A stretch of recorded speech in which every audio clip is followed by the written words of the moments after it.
نحمده ونصلي على رسوله الكريم اما بعد فاعوذ بالله من الشیطان الرجیم بسم اللہ الرحمن الرحیم۔ پارہ نمبر 8 سورۃ الانعام، پارے کا رکوع نمبر 3 اور سورت کا رکوع نمبر 16، آیت نمبر 140۔ بسم اللہ الرحمن الرحیم۔ قد خسر الذین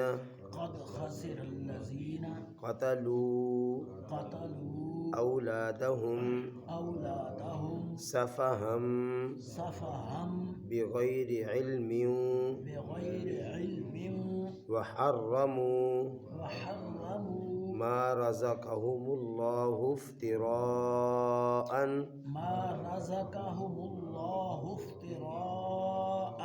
علی اللہ قد ضلوا وما كانوا مهتدین۔ صدق اللہ العظیم۔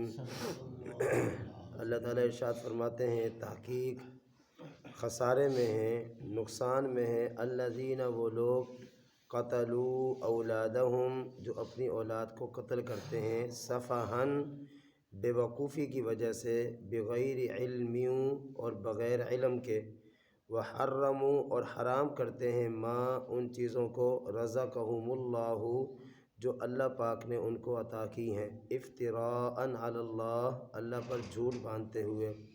قد ضلوا تحقیق گمراہ ہو گئے وہ لوگ، وما کانوا مہتدین اور نہیں تھے وہ ہدایت یافتہ، ہدایت پر۔ اس آیت کی تفصیل میں کل کچھ باتیں میں نے عرض کی تھی۔ پہلی بات تو یہ ہے، اللہ رب العالمین نے ارشاد فرمایا کہ قد خسرہ تحقیق نقصان والے ہو گئے۔ ایک بات سمجھیں، اللہ رب العزت کو اپنے کلام میں تاکید بیان کرنے کی ضرورت نہیں ہے، تاکید لانے کی اللہ کو اپنے کلام میں ضرورت نہیں۔ اللہ تو جو فرمائے وہ یقیناً سچا ہوتا ہے، برحق ہوتا ہے۔ تو اللہ پاک کو ضرورت نہیں ہے کہ اللہ اپنے کلام کو تاکید کے ساتھ مؤکد فرمائے، لیکن پھر بھی اللہ لے آتے ہیں۔ تو اس کی وجہ کیا ہوتی ہے؟ اس کی وجہ یہ ہوتی ہے کہ اللہ کا کلام تو ویسے ہی اس قابل ہے کہ اس پہ آنکھیں بند کر کے اعتماد کیا جائے، اور جہاں اللہ اپنے کلام میں تاکید لے آئے، یعنی خطرے کی گھنٹی بجائیں، تو اس کا مطلب یہ ہے کہ بندے کو اور زیادہ محتاط ہو جانا چاہیے، بندے کو اور زیادہ سنبھل جانا چاہیے، اپنے آپ کو سدھار لینا چاہیے۔ مثال کے طور پر 18واں پارہ شروع ہوتا ہے اللہ فرماتے ہیں قد افلح المؤمنون، کہ تحقیق کامیاب ہو گئے مومن۔ تو اب اللہ تعالیٰ کو تحقیق کا لفظ کہنے کی ضرورت نہیں ہے کہ ایمان والا تو ویسے ہی کامیاب ہے، لیکن ایک ہے کہ کامیابی کچھ وقت کے بعد ملنا، ایک ہے کامیابی فوراً مل جانا۔ ایمان والا کامیاب ہے، اس میں کوئی شک نہیں ہے، ایک نہ ایک دن اس نے جنت میں جانا ہے۔ جس کے دل میں ایمان کا ذرہ بھی موجود ہے اس نے ایک نہ ایک دن جنت میں ضرور جانا ہے، اس میں کوئی شک نہیں ہے۔ لیکن ایک ہے جنت کا داخلہ کچھ وقت کے بعد ہو، جیسا کہ روایات میں آتا ہے، قرآن پاک میں آتا ہے کہ جو آدمی نافرمان ہے تو ایمان والا لیکن ہے نافرمان، تو اپنی نافرمانی کی سزا بھگتنے کے لیے وہ جہنم میں جائے گا، اور پھر اپنی سزا پوری کرنے کے بعد وہ جنت میں جائے گا۔ اب کامیابی میں شک نہیں ہے، لیکن کچھ بدعمالیوں کی وجہ سے، نافرمانیوں کی وجہ سے جنت کا داخلہ لیٹ ہو جائے گا۔ اس کے مقابلے میں ایک وہ ایمان والا ہے جو اللہ وہاں کچھ صفات بیان فرما رہے ہیں، الذین هم فی صلاتہم خاشعون والذین هم عن اللغو معرضون والذین هم للزکاۃ فاعلون۔ یہ کوئی 7-8 صفات ہیں اللہ پاک نے ان آیات میں بیان فرمائی۔ تو جو آدمی ان صفات پر عمل کر لے گا یقیناً وہ فوراً جنت میں داخل ہو جائے گا، وہ فوراً کامیاب ہو جائے گا۔ تو اللہ تعالیٰ اپنے کلام میں تاکید لے کر آتے ہیں بندے کو متوجہ کرنے کے لیے۔ ایک اور بات سمجھیں، نقصان کا تعلق جب خبر دی جاتی ہے بتایا جاتا ہے، نقصان کا تعلق تو انسان کے حال کے ساتھ ہے یا مستقبل کے ساتھ ہے؟ کیا خیال ہے؟ کامیابی اور ناکامی کا تعلق ماضی کے ساتھ نہیں ہے، کامیابی اور ناکامی کا تعلق انسان کے مستقبل کے ساتھ ہے، نقصان کا تعلق بھی انسان کے مستقبل کے ساتھ ہے۔ سمجھیں، اللہ پاک یہاں پر خسیرہ یہ فعل ماضی کا صیغہ ہے عربی گرامر کے اعتبار سے. فعل ماضی گزرے ہوئے زمانے کی خبر دیتا ہے یہ. اب ایک بات سمجھیں، گزرے ہوئے زمانے میں جو کام ہوتا ہے اس کام کا ہونا یقینی ہوتا ہے. سمجھ رہے؟ کل اگر ایک کام ہو، آج ہم جب بتائیں کہ بھی کل یہ کام ہوا تھا، تو کل کے کام ہونے میں کوئی شک ہے نہیں، وہ کام یقینی ہے. گزرے ہوئے زمانے میں ماضی میں جو کام ہوتا ہے وہ کام یقینی ہوتا ہے. تو اللہ رب العزت کبھی بات وہ ارشاد فرما رہے ہوتے ہیں جس کا تعلق مستقبل کے ساتھ ہوتا ہے، جس کا تعلق آنے والے دنوں کے ساتھ ہوتا ہے، لیکن عربی گرامر کے اعتبار سے لفظ وہ لے کر آتے ہیں جس کا تعلق گزرے ہوئے زمانے کے ساتھ ہوتا ہے، سمجھانے کے لیے کہ جس طرح گزرے ہوئے زمانے میں ایک کام ہو وہ کام یقینی ہوتا ہے، اسی طریقے سے یہ کام بھی یقینی ہے، یقیناً ہوگا.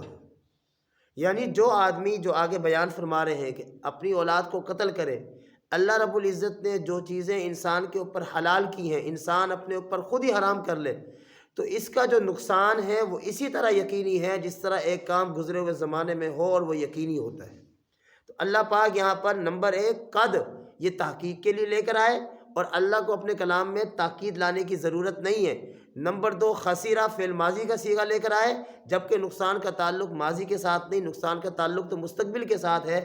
اللہ پھر بھی لے کر آئے تو اس کا یہ مطلب ہے کہ اللہ فرما رہے ہیں کہ جو آدمی یہ کام کرے گا یقیناً اس کا نقصان ہوگا، وہ خسارے میں ہوگا. اب ایک بات اور سمجھ لیں کہ جس چیز کے بارے میں اللہ کہہ دیں، یقین کے ساتھ کہہ دیں کہ اس میں خسارہ ہے، اس میں نقصان ہے، تو پھر بندے کو بچنا چاہیے نا، بندے کو احتیاط کرنی چاہیے، بندے کو ان کاموں سے رک جانا چاہیے. اب وہ کام کون سے ہیں؟ 2 باتیں اللہ اس آیت میں بیان فرماتے ہیں. پہلی بات قتلوا اولادہم، اپنی اولاد کو قتل کرنا. تو قتل کے حوالے سے کچھ تفصیل میں نے کل عرض کر دی تھی کہ ایک تو یہ تھا اس زمانے میں، زمانہ جاہلیت میں، کہ بچیوں کو زندہ درگور کر دیا کرتے تھے، اور اس کی وجہ کیا تھی میں نے کل عرض کر دی تھی. نمبر 2 وہ بچوں کو بھی اپنے بتوں کے نام پر، ہاں جی، مختلف قسم کے انہوں نے دربار بنائے ہوئے تھے، مختلف قسم کے آستانے بنائے ہوئے تھے جہاں انہوں نے بت رکھے ہوئے تھے. ان بتوں کے نام پر ان بتوں کا قرب حاصل کرنے کے لیے جس طریقے سے جانور کو ذبح کرتے تھے، اس کی قربانی کرتے تھے، اپنی اولاد کی بھی قربانی کیا کرتے تھے، اپنی اولاد کو بھی قتل کیا کرتے تھے. اور ایک اور بات سمجھیں کہ اللہ رب العزت نے اسماعیل علیہ السلام کی قربانی کا ابراہیم علیہ السلام کو حکم دیا تھا، اور وہ حکم بذریعہ وحی نہیں تھا، آپ سب کو پتہ ہے وہ حکم بذریعہ خواب تھا. ابراہیم علیہ السلام کو اللہ نے براہ راست حکم نہیں دیا تھا کہ اپنے بیٹے کو ذبح کرو، بلکہ خواب میں دکھلایا تھا، 3 دن دکھلایا. تو چونکہ پیغمبر کا خواب وحی کا 46واں حصہ ہوتا ہے، اس لیے ابراہیم علیہ السلام اس خواب سے یہ سمجھے کہ اللہ تعالیٰ مجھ سے یہ کام کروانا چاہتے. چنانچہ انہوں نے اللہ تعالیٰ کے اس منشا کے مطابق، اس حکم کے مطابق جو خواب میں دیا جا رہا ہے، اپنے بیٹے کو قربان کرنا چاہا اور قربان کرنے کی پوری تیاری فرمائی. قربان کرنے کے لیے چھری ان کی گردن پر چلائی، لیکن چونکہ اللہ کو بچے کی قربانی مقصود نہیں تھی، وہ تو ایک امتحان تھا. اللہ ابراہیم علیہ السلام کو دیکھنا چاہتے تھے. اچھا ایک اور بات سمجھے، اللہ کو تو پتہ ہے اللہ کیا دیکھنا چاہتے تھے. دراصل اللہ اس عمل کے ذریعے بعد میں آنے والے انسان کو ایک پیغام دینا چاہتے تھے کہ یہ میرا ابراہیم، میرا خلیل، اگر میں اس سے چاہوں اپنے بیٹے کی قربانی دے تو یہ میرا پیغمبر، یہ میرا خلیل میری محبت میں آ کر اپنے بچے کی قربانی بھی دے سکتا ہے، اور تم صرف اپنے خواہشات کو قربان نہیں کر سکتے میرے حکم پر. یہ اللہ ایک پیغام دینا چاہتے تھے، ایک تربیت تھی جو اللہ تعالیٰ میری، آپ کی اور عام انسانوں کی کرنا چاہتے تھے. جبھی تو جیسے ہی ابراہیم علیہ السلام نے چھری چلانا شروع کی، آپ سمجھ سکتے ہیں وہ دل سے یہ کام کر رہے تھے، جان نہیں چھڑانا چاہتے تھے. انہوں نے چھری کو پورا اچھی طریقے سے چھری کو تیز کیا تھا، اور وہ پوری نبوت والی طاقت کے ساتھ. ابراہیم علیہ السلام نبی تھے، اور نبی میں کم سے کم 40 آدمیوں کی طاقت ہوتی ہے، 40 مردوں کی طاقت ہوتی ہے. وہ 40 مردوں کی قوت سے ابراہیم علیہ السلام اور اسماعیل علیہ السلام کی گردن پر چھری چلا رہے، لیکن چھری نہیں چل رہی، چھری چل نہیں رہی، اور غصے میں آ کر نہ اس کو پتھر سے تیز کر رہے ہیں، کبھی مار رہے ہیں پتھر پہ کہ چل کیوں نہیں رہی، میرے اللہ کے حکم میں تاخیر کیوں ہو رہی ہے. لیکن بات یہ ہے کہ وہ تو اللہ کو منظور ہی نہیں تھا چلوانا، تو چلتی کیسے؟ ہاں جی، ہر چیز میں میرے اللہ کا حکم چل رہا ہوتا ہے، ہر چیز کے اندر. پانی میں ڈبونا یہ پانی نے ڈبونا ہے، یہ میرے اللہ کے حکم سے ڈبونا ہے۔ پانی میں ڈبونے کی طاقت کہاں سے آ گئی؟ چھری نے کاٹنا ہے، میرے اللہ کے حکم سے کاٹنا ہے، چھری میں کاٹنے کی طاقت کہاں سے آ گئی؟ آگ نے جلانا ہے، میرے اللہ کے حکم سے جلانا ہے، ورنہ آگ میں کوئی جلانے کی طاقت نہیں ہے۔ بھائی سمجھ آ رہی ہے؟ یہ واقعات اس پر گواہی دیتے ہیں۔ تو پھر جیسے ہی وہ امتحان کا وہ منظر، یہ امتحان کا وہ مقصد پورا ہوا، اللہ رب العالمین نے فوراً جنت سے دمبا بھیجا۔ تو میں عرض یہ کر رہا ہوں کہ انسان کی قربانی، انسان کو ذبح کرنا، ایک انسان اپنے ہاتھ سے اللہ کی خوشنودی کے لیے یا کسی اور کی خوشنودی کے لیے ذبح کرے، یہ اسلام میں ہرگز مقصود نہیں ہے، اسلام میں ہرگز اس کی اجازت نہیں ہے، لیکن وہ کیا کرتے تھے۔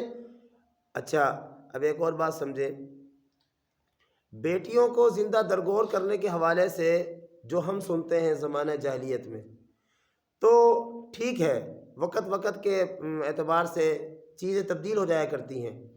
اصل بات کیا ہے کہ وہ بیٹی کو عار سمجھتے تھے۔ اصل بات کیا ہے؟ بیٹی کو درگور کیوں کیا کرتے تھے؟ بیٹی کو اپنے لیے ایک تانا سمجھتے تھے، بیٹی کو اپنے لیے ایک مصیبت سمجھتے تھے۔ سمجھ آ رہی ہے؟ تو آج ہمارے ہاں اس دور میں کیا ایسے لوگ موجود نہیں ہیں جو بیٹی کو اپنے لیے مصیبت، مشکل، اپنے لیے تانا، ایک مصیبت سمجھتے نہیں ہے؟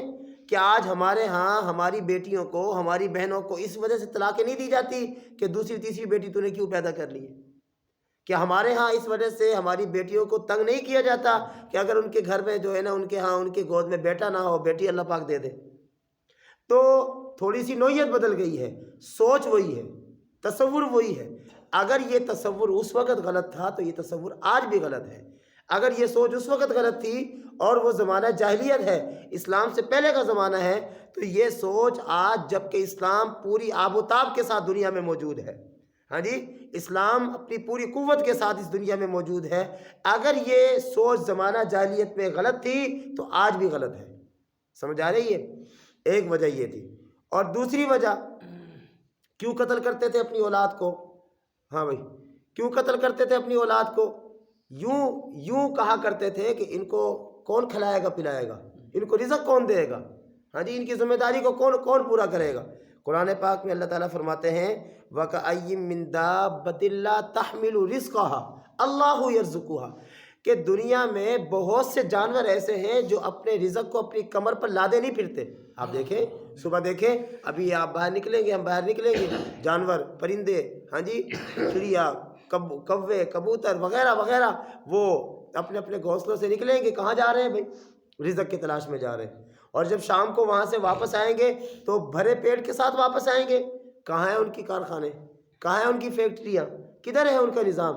لیکن میرے اللہ نے جب چرند کے لیے، پرند کے لیے، میرے اللہ نے مکھیوں کے لیے، مچھروں کے لیے، ہاں جی، کتے بلوں کے لیے، جو اللہ کی نظر میں انسان کے مقابلے کے نہیں ہیں، انسان کے برابر کے نہیں ہیں، تو جب اللہ رب العالمین نے ان کتے بلوں کو رزق دینا ہے، ہاں جی، جن کے پیدا کرنے کا مقصد عبادت نہیں ہے، جن کو اللہ نے اپنی عبادت کے لیے پیدا نہیں کیا ہے، جب ان جانوروں کو رزق دینا ہے، اور وہ جانور کبھی بھی بھوکا نہیں رہتا، ہاں جی، وہ جانور اپنے مقدر کا رزق کھاتا ہے، تو پھر اللہ فرماتے ہیں واللہ یرزقها، اللہ ان کو رزق دیتے ہیں۔ تو جب جانوروں کو اللہ رزق دیتے ہیں تو انسان تو بہت اعلیٰ ہے، ہاں جی، انسان کو اللہ رزق نہیں دیں گے، یہ کیسے ہو سکتا ہے؟ یہ کیسے ممکن ہے؟ قرآن پاک میں اللہ فرماتے ہیں وَلَا تَقْتُلُوا أَوْلَادَكُمْ مِنْ خَشْيَةِ إِمْلَاقٍ، تم نہ قتل کرو اپنی اولاد کو رزق کے ڈر سے، تم نہ قتل کرو اپنی اولاد کو رزق کے ڈر سے۔ فرمایا کہ واللہ یرزقها وإیاکم، اللہ تم کو بھی رزق دے گا، اللہ ان کو بھی رزق دے گا۔ اس کے ضابطے سمجھو۔ فرمایا کہ تم اپنی اولاد کو رزق کے ڈر سے قتل نہ کرو، اللہ صرف تم کو نہیں، اللہ تم کو بھی رزق دے گا، اللہ ان کو بھی رزق دے گا۔ اور اللہ دیتا ہے، اللہ ہی رزق دیتا ہے، بندہ کہاں کوئی کسی کو رزق دے سکتا ہے؟ فرمایا وَلَوْ بَسَطَ اللَّهُ الرِّزْقَ لِعِبَادِهِ لَبَغَوْا فِي الْأَرْضِ، یہ میرے خدا کے ضابطے ہیں۔ کسی کو اللہ نے زیادہ دے دیا، اتنا زیادہ دے دیا شمار ہی نہیں ہے، کسی کو اللہ پاک نے تھوڑا دے دیا، کسی کو زیادہ دے دیا، کسی کو تھوڑا دے دیا، یہ تقسیم خدا کی ہے۔ اللہ فرماتے ہیں وَلَوْ بَسَطَ اللَّهُ الرِّزْقَ لِعِبَادِهِ، اگر میں اس رزق کو دنیا میں پھیلا دیتا، ہاں جی، بے بہا پھیلا دیتا کہ سب کو ہر انسان کو اس کی ضرورت کے مطابق دے دیتا تو لبغوا فی الارض، زمین میں فساد ہو جاتا، انسان سرکش بن جاتا۔ یہ خدا کا نظام ہے، کسی کو اللہ نے دے دیا، کسی کو کم دیا، کسی کو زیادہ دے دیا، کسی کو محروم کر دیا۔ ہاں جی، یہ خود ایک انسان کو دوسرے انسان کے ساتھ اللہ پاک نے جوڑ دیا۔ اللہ رب العزت کیا کرتے ہیں، کیوں کرتے ہیں، یہ ہماری سمجھ میں نہیں آ سکتا۔ اللہ جو کرتے ہیں بہتر کرتے ہیں، ٹھیک ہے نا جی، اللہ جو کرتے ہیں بہتر کرتے ہیں۔ کل صوبیدار صاحب فرما رہے تھے نا، یہ مچھر، یہ مکھی، ہمیں یقیناً اس کے فائدے کا نہیں پتہ، ہم سمجھتے ہیں کہ شاید یہ فضول ہے۔ او بھائی، میں ایک چھوٹا سا انسان، میں اگر ایک کام فضول کروں تو آپ کہتے ہیں آپ پاگل ہو گئے ہو، فضول بے مقصد کام کرتے ہو۔ آپ اگر ایک کام فضول بے مقصد کرے تو میں آپ کو کہتا ہوں آپ پاگل ہو گئے ہو، بے مقصد کام کر رہے ہو۔ کوئی آدمی بولی جا رہا ہے، ہم کیا کہتے ہیں، اس کا ذہنی توازن ختم ہو گیا، خواہ مخواہ بولی جا رہا ہے۔ ایک آدمی خواہ مخواہ ہنسی جا رہا ہے تو ہم کہتے ہیں اس کا ذہنی توازن ختم ہو گیا، ہنسی جا رہا ہے۔ اور یار، اس دنیا کا انسان، چھوٹا سا انسان، ہاں جی، حقیر سا انسان، بے مقصد کوئی کام نہیں کرتا۔ وہ اتنا بڑا رب، وہ اتنی عظیم الشان ذات، وہ کوئی کام بے مقصد کیسے کر سکتی ہے، کیسے کر سکتی ہے؟ سوال ہی پیدا نہیں ہوتا۔ ہاں، یہ مسئلہ ہے کہ ایک چیز کا مجھے نہ پتہ چلے۔ حیات الحیوان علامہ ابن جوزی رحمہ اللہ کی کتاب ہے، انہوں نے اس کتاب میں انہوں نے تحقیق کی ہے، تقریباً ہر مخلوق کی افادیت کو بیان کیا ہے کہ اس مخلوق کے پیدا کرنے کا کیا مقصد ہے، حکمت کو بیان کیا ہے۔ ایک انسانی سوچ میں جو حکمت آ سکتی ہے انہوں نے اس کو بیان کیا، اور یقیناً ہے، ہماری سمجھ میں آئے یا نہ آئے۔ تو اس لیے میں عرض یہ کر رہا ہوں کہ جب اللہ رب العزت نے رزق جانور کو دینا ہے، چرند کو دینا ہے، پرند کو دینا ہے، تو انسان کو اللہ تعالیٰ رزق کیوں نہیں دیں گے؟ تو جب رزق اللہ پاک نے دینا ہے تو پھر خاندانی منصوبہ بندی کا کیا مقصد ہے؟ کیوں کرتے ہیں؟ کیوں کہتے ہیں دو ہی بچے خوشحال کرانا؟ ہاں جی، ایک بیٹا ہو گیا، ایک بیٹی ہوگی، بس جی۔ اور جب کل کو وہ بیٹا پاگل ہوتا ہے، ہاں جی، ماں باپ کو ستاتا ہے، تو پھر ماں بھی اور باپ بھی جھولیاں اٹھا کر جو ہے نا پھر اللہ سے دعا کرتے ہیں اللہ اور کوئی دے، اور اولاد دے دے۔ 2-4 بچے ہوتے، چلو ایک اگر خراب کرتا دوسرے کے پاس چلے جاتے، ایک پریشان کرتا دوسرے کے پاس چلے جاتے، دوسرا پریشان کرتا تیسرے کے پاس چلے جاتے۔ ہاں جی، تو کیوں کروائی تھی خاندانی منصوبہ بندی؟ اتنا پیسہ خرچ کیا جاتا ہے اس پروگرام کے اوپر کہ ہم سوچ نہیں سکتے، اور سارا یہودیوں کی طرف سے۔ اور یاد رکھیے، حدیث پاک ہے، نبی علیہ الصلوۃ والسلام فرماتے ہیں کہ ساری امت کے نبی اور ان کی امتیں مجھے دکھلائی گئی، مجھے دکھلایا گیا کہ نبی گزرے، ان کے ساتھ کوئی بھی ان کا امتی نہیں ہے ہی نہیں۔ انہوں نے بڑی محنت کی، لیکن اللہ تعالیٰ کو منظور تھا کہ ان کا کوئی بھی امتی ان پر ایمان نہیں لایا۔ ایک نبی گزرا، ان کے ساتھ ایک امتی ہے، کسی کے ساتھ 2، کسی کے ساتھ زیادہ، حتیٰ کہ ایک بہت بڑی جماعت گزری۔ میں سمجھا کہ شاید یہ میری امت ہے، تو میں نے جبریل امین سے پوچھا کہ یہ کون ہے، یہ میری امت ہے؟ مجھے بتلایا گیا کہ نہیں، یہ موسیٰ علیہ الصلوۃ والسلام کی امت ہے۔ تو پھر اچانک مجھے کہا گیا ذرا آسمان کے اس کنارے کو دیکھیں۔ میں نے آسمان کے کنارے کو دیکھا، بہت سارے لوگ مجھے نظر آئے۔ تو پھر کہا اس کنارے کو دیکھیں، میں نے اس کنارے کو دیکھا، وہاں بھی بہت ساری انسانیت مجھے نظر آئی۔ فرمایا کہ یہ آپ کی امت ہے۔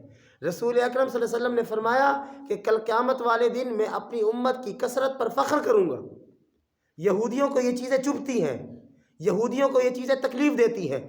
جب مسلمان ہجرت کر مکہ المکرمہ سے مدینہ منورہ آئے تو سب سے پہلا جو بچہ پیدا ہوا وہ حضرت عبداللہ، حضرت زبیر رضی اللہ تعالیٰ عنہ کے بیٹے، حضرت اسمہ رضی اللہ تعالیٰ عنہا کے بیٹے، جناب سیدنا صدیق اکبر رضی اللہ تعالیٰ عنہ کے نواسے، یہ پیدا ہوئے۔ تو حضرت اسمہ رضی اللہ تعالیٰ عنہ کی روایت ہے، یا غالباً امی عائشہ رضی اللہ تعالیٰ عنہ کی روایت ہے، دونوں بہنیں، کہ مسلمان اس قدر خوش ہوئے اس بچے کے پیدا ہونے پر کہ اس بچے کے علاوہ کبھی اتنا خوش نہیں ہوئے۔ وجہ یہ ہے کہ یہ بات مشہور ہو گئی تھی کہ یہودیوں نے مسلمانوں پہ جادو کر دیا، مسلمانوں کی اولاد نہیں ہوگی۔ اور یہودی اس حوالے سے اس وقت سے لے کر آج تک مسلسل کوششیں کر رہے ہیں۔ آپ یہودیوں کی محنت کو سوچ نہیں سکتے کہ وہ اسلام مسلمان کو نقصان پہنچانے کے لیے کس قدر سرمایہ خرچ کرتے ہیں۔ ہاں جی، ان کی پوری کوشش ہے۔ ہاں جی، یہ ہمارا سیدھی بات ہے، سچی بات ہے۔ ایک ہوتا ہے نا انسان مجبور ہو کر ایک کام کرے، وہ الگ بات ہے۔ ایک ہوتا ہے کہ انسان دل سے مطمئن ہو کر کام کرے۔ نہ پولیو کے قطروں پر ہمارا اطمینان ہے، ٹھیک ہے، نہ یہ خسروں کے قطروں پر ہمارا اطمینان ہے۔ جو کام یہودی کر رہا ہے، جو کام باہر کی لابیاں کرتی ہیں، میں قرآن پہ ہاتھ رکھ کے کہتا ہوں 1% ہمارا ان پر اطمینان اور اعتماد نہیں۔ وجہ یہ ہے کہ اللہ کا قرآن کہتا نہیں کہ یہ تمہارے دوست نہیں ہو سکتے۔ ان کو ہم سے کیا ہمدردی ہے؟ ہاں جی، ان یہودیوں کو ہم سے کیا ہمدردی ہے کہ یہ وہاں سے ٹیمیں بھیجتے ہیں، یہ وہاں سے سرمایہ بھیجتے ہیں، یہ وہاں سے ویکسینیں بھیجتے ہیں، اور وہ ویکسینیں، وہ ٹیمیں ہمارے گھر گھر آ کر دروازہ بجا بجا کر جو ہے نا منتیں کر کر کے ہمارے بچوں کو قطرے پلاتی ہیں۔ بھائی کیوں؟ کہ جی آپ کے بچے وباؤں سے بچ جائیں گے۔ ارے تمہیں ہمارے بچوں کی وباؤں سے کیا مسئلہ ہے؟ تم ہوتے کون ہو؟ تمہیں اسلام سے کیا ہمدردی ہے؟ کوئی ایک تاریخ کا واقعہ تو بتاؤ کہ وہ تاریخ ثابت کرتی ہو کہ یہودی اسلام کا خیر خواہ ہو، بتاؤ۔ سوال ہی پیدا نہیں ہوتا ہے، یہ ظاہر اور دکھایا جاتا ہے، پس پردہ اور چیزیں ہیں۔ ہم کبھی بھی اس بات پر یقین نہیں کرتے کہ ہمارے نبی علیہ السلام نے یہ بات فرمائی خالف الیہود۔ اور سنو، نبی علیہ السلام نے کہ یہ دنیا داری تو دنیا داری، آپ کو پتہ ہے کہ جب نبی علیہ السلام مدینہ پاک آئے تو یہودی 10 محرم کا روزہ رکھا کرتے تھے، آپ کے علم میں ہے 10 محرم کا روزہ رکھتے تھے۔ اللہ کے نبی صلی اللہ علیہ وسلم نے فرمایا، تفصیل نہیں میں مختصر کر رہا ہوں، فرمایا کہ اگر مجھے زندگی نے مہلت دی تو میں آئندہ سال کیا کروں گا؟ میں اس 10 کے ساتھ کیا کروں گا؟ 9 کو یا 11 کو ملاؤں گا۔ اور فرمایا کہ خالف الیہود، یہود کی مخالفت کرو۔ پیغمبر تو عبادت میں بھی یہود کی مخالفت کا حکم دے رہے ہیں، ہم دنیا میں ان کے پیچھے چلتے ہیں، ان کے نقش قدم پر چلتے ہیں۔ ہمیں سمجھ نہیں آتی۔ اللہ کا قرآن بار بار نہیں کہتا کہ ہم نے پیچھے پڑھا نہیں ہے کہ یہ یہود و نصارہ تمہارے دوست نہیں ہو سکتے۔ قرآن کہتا ہے، جب قرآن کہہ رہا ہے، میرے محبوب کا فرمان کہہ رہا ہے، میں کیسے مان لوں یہودی میرا ہمدرد ہے؟ میں کیسے مان لوں یہودی میرا خیر خواہ؟ سوال ہی پیدا نہیں ہوتا ہے۔ بالکل یہ بات نہیں مانی جا سکتی۔ یہودی دوستی کی آڑ میں، دوستی کے پردے میں وہ اسلام کو، مسلمانوں کو نقصان پہنچاتے ہیں۔ تو یہ خاندانی منصوبہ بندی یہ ادھر سے چلتی ہے، ہمارے شہروں میں نہیں ہے، یہ چھوٹا شہر ہے، ورنہ بڑے شہروں میں دیکھیں بڑے بڑے سائن بورڈ لگے ہوتے ہیں، اور وہاں پر اس کی پبلسٹی کی جاتی ہے، مشہوری کی جاتی ہے، باقاعدہ وہاں اشتہار، ٹی ویوں پہ اشتہار چل رہے ہیں، لاکھوں کروڑوں روپیہ اس چیز پر لگایا جاتا ہے۔ مجھے بتائیں کہ جو بچہ دنیا میں آئے گا کیا اپنا رزق ساتھ لے کر نہیں آئے گا؟ جو اس کے مقدر کا رزق ہے وہ ساتھ لے کر نہیں آئے گا؟ یہ کیسے ممکن ہے کہ اللہ پاک ایک بچے کو دنیا میں بھیجے اور اس کا رزق مقدر میں نہ فرمائے؟ یہ سوال ہی پیدا نہیں ہوتا ہے۔ یہ یہودیوں کی سازشیں ہیں، اور آج حدیث پاک موجود ہے، اور آج یہودی کس انداز سے مسلمانوں کی اس تعداد کو کم کرنے کی فکر میں لگا ہوا ہے، کس انداز سے لگا ہوا ہے۔ مفتی ابو لبابہ شاہ منصور صاحب کی کتاب ہے دجال کون کب کہاں، یہاں رکھی ہوئی ہے، آپ کے پاس وقت ہے اٹھا کے لے جائیں، ذرا اس کتاب کا مطالعہ فرمائیں، دیکھیں کہ یہودی طاقتیں، شیطانی قوت کس انداز سے مسلمانوں کو، اسلام کو، مسلمانوں کی تعداد کو، مسلمانوں کی ترقی کو کم کرنے کی سارا دن کوششوں میں لگے ہوئے ہیں۔ لیکن ہم نے اپنی آنکھیں بند کی ہوئی ہیں، اور ہم مطمئن ہیں باہر کی NGOs آتی ہیں، یہاں پر آ کر کام کرتی ہیں، وہ سرمایہ بھی لگاتی ہیں اور اپنی صلاحیت بھی برباد کرتی ہیں، نتیجہ ہمارے ایمان کو سلب کرتی ہیں۔ اس لیے بھائی اللہ فرماتے ہیں اولاد کو قتل کرنا یہ خسارہ ہے، نقصان ہے، اور باقی وَحَرَّمُوا مَا رَزَقَهُمُ اللَّهُ افْتِرَاءً عَلَى اللَّهِ۔ دیکھو ایک بچہ دنیا میں آیا، اس کو دنیا میں آنے کے بعد قتل کر دیا، اولاد کی نعمت سے اپنے آپ کو محروم کر لیا، اولاد کی نعمت سے اپنے آپ کو محروم کر لیا۔ جن کو نہیں دی نا اللہ نے، ان سے ذرا پوچھیں، ان سے پوچھیں، ان سے ذرا پوچھیں، ان کو کہو آپ کو اولاد مل جائے تمنا ہے؟ ہاں جی، کیا قربان کر سکتے ہو؟ وہ کہیں گے سب کچھ لے لو، ایک بچہ دے دو۔ تو آج اللہ ہمیں دیتا ہے تو ہم کبھی کسی بہانے، کبھی کسی بہانے، کبھی کسی بہانے، اور پھر جب ہم خاندانی منصوبہ بندیاں کرتے ہیں تو کل بھی میں نے عرض کیا تھا، تو شاہ صاحب شاہ ولی اللہ محدث دہلوی رحمہ اللہ فرماتے کہ جب خدا کے نظام میں دخل اندازی کرو گے، خدا کے منصوبوں میں تم رکاوٹیں ڈالو گے، ڈال تو نہیں سکتے، ہم ڈال نہیں سکتے، ہم ڈال نہیں سکتے۔ میں اور آپ، ہم ہوتے کون ہیں خدا کے نظام میں رکاوٹ پیدا کرنے والے؟ ہم ہوتے کون ہیں یار؟ کب سے یہ دنیا بنی ہے؟ ہاں جی، میرے اللہ کا عجیب نظام ہے، ہم سمجھ ہی نہیں سکتے۔ قارون نے فرعون کو مشورہ دیا، یہ موسیٰ خدا خدا خدا کا نام لیتا ہے، ایسا کرتے اس کے خدا کو ختم کر دیتے، نعوذ باللہ۔ اس نے کہا ٹھیک ہے، کیا کریں؟ اس نے کہا ہم ایک بہت اونچا مینار بناتے، اس پہ آپ چڑھے، اس کے اوپر آپ تیر لے کر نا اوپر کی طرف پھینکے تو موسیٰ علیہ السلام کا خدا نعوذ باللہ ختم ہو جائے گا۔ اللہ کے اپنے رنگ ہیں، ہم کہاں سمجھے خدا کو؟ فرعون نے کہا ٹھیک ہے، اس نے ایک بہت اونچا سا پلر بنوایا، مینار بنوایا، اس پہ چڑھا، تیر کمان لیا، اوپر کی طرف تیر پھینکا، سبحان اللہ، جب وہ تیر وہاں سے واپس آیا اس میں لال رنگ لگا ہوا۔ اللہ نے کیوں لگوایا؟ فرعون تو خوش ہو جا خوش، تھوڑی دیر کے لیے خوش ہو جا، جب اس نے دیکھا خون، خوش ہو گیا، موسیٰ کا خدا ختم۔ اللہ کے اپنے رنگ ہیں، اللہ فرعون کو پکڑتا ادھر، لیکن اللہ نے مہلت دی، اللہ نے کہا ایسی جگہ ماروں گا تجھے تو پھر دیکھے گا۔ اور پھر جب بحر کلزم میں اس کو غوطے دیے تو وہ کہتا تھا آمنت برب ہارون موسیٰ، اللہ کہتے اب ایمان لاتا ہے، یہ ہوتا نہیں۔ تو اللہ کے مقابلے کی کوئی آج پہلی کوشش ہو رہی ہے، کب سے ہوتی رہی ہے، لیکن جس نے بھی خدا کے مقابلے میں آنے کی کوشش کی، حضرت شاہ ولی اللہ محدث دہلوی رحمہ اللہ فرماتے ہیں اللہ بھی لعنت کرتے ہیں اور اللہ کا سارا نظام لعنت کر رہا ہوتا ہے، اور جس چیز سے ہم پر لعنت برستی ہو ہم اس چیز میں کامیابیاں تلاش کرتے ہیں، ہم اس میں ترقیاں تلاش کرتے ہیں۔ سمجھ آ رہی ہے؟ اس لیے میرے دوستو یہ قرآن کی آیت مجھے آپ کو اس بات کا سبق دیتی ہے 100% بھروسہ کرو اللہ کی ذات پر، 100% یقین رکھو اللہ کی ذات پر، اولاد زیادہ سے زیادہ ہو۔ اللہ کے نبی نے تو فرمایا ایسی عورت سے شادی کرو جو زیادہ بچے جنے۔ ہاں جی، یہ تو پیغمبر فرما رہے ہیں کہ ایسی عورت سے شادی کرو جو زیادہ بچے جنے، اور ہماری بچیاں ٹاٹری وہ کھاتی ہیں، مسالے وہ کھاتی ہیں، دنیا جہان کا گند وہ کھاتی ہیں۔ ان کو کہو نا ذرا پھل کھاؤ، جان نکلتی ہے، ان کو کہو دودھ پیو، جان نکلتی ہے، ان کو کہو پاپڑ کھاؤ، دن میں جو ہے نا 100 پیکٹ پاپڑ کے کھلا دو، کھاتی ہیں۔ اور باپ سمجھ رہا ہوتا ہے میری بیٹی کھا رہی ہے، پی رہی، صحت دیکھو، جسم دیکھو، اور ان کو آدھا گھنٹہ ذرا کھڑا کر کے ان کو بولو ذرا پکاؤ نا سالن، جان نکلتی ہے۔ کیا ہے یہ؟ تو ظاہر ہے جیسی پیچھے ہم نے تربیت کرنی ہے، جیسی خوراکیں کھلانی ہے، ایسے پھر آگے ان کا نظام ہونا ہے۔ شادی بعد میں ہوتی ہے، ڈاکٹر کے چکر پہلے لگنا شروع ہو جاتے ہیں، جا رہے ہیں ڈاکٹر کے پاس، آ رہے ہیں، جا رہے ہیں۔ کیا ہے یہ؟ ہماری زندگی کی ابتدائی ڈاکٹروں سے ہوتی ہے، تو وہ بھی خوش ہیں، ہم بھی خوش ہیں۔ اس لیے میرے دوستو ان بچیوں کی صحت کا خیال کیا کریں، جگر ان کے ختم، مثانے ان کے ختم، ہاں جی، گردے ان کے ختم، پھیپھڑے ان کے ختم، اندر کا سارا نظام ان کا مفلوج ہوا پڑا ہے۔ ہم جو یہ پاپڑ کھلا رہے ہوتے ہیں، نمکو کھلا رہے ہوتے ہیں، ان میں جو مسالے ڈالتے ہیں ہمیں پتہ نہیں وہ کیا ہوتا ہے، وہ جو کھٹائی پیدا کرنے کے لیے اس میں ڈالا جاتا ہے کیا ہوتا ہے۔ اب جب ہمارے بچے وہی کھاتے رہیں گے تو اندر کیا بنے گا؟